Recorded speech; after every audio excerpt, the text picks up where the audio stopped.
Remove screws marked by red circles. Using plastic tool, pry up and remove bottom cover.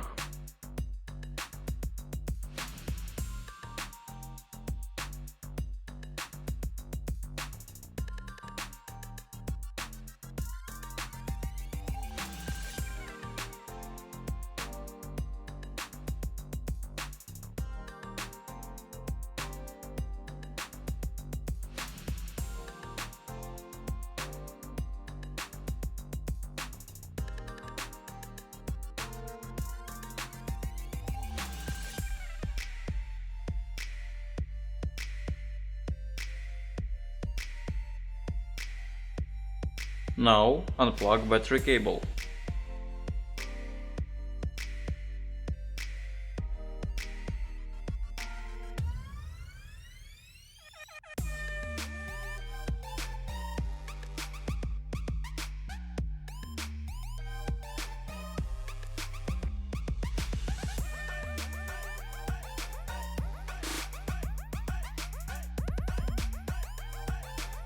Remove screws that secure the battery.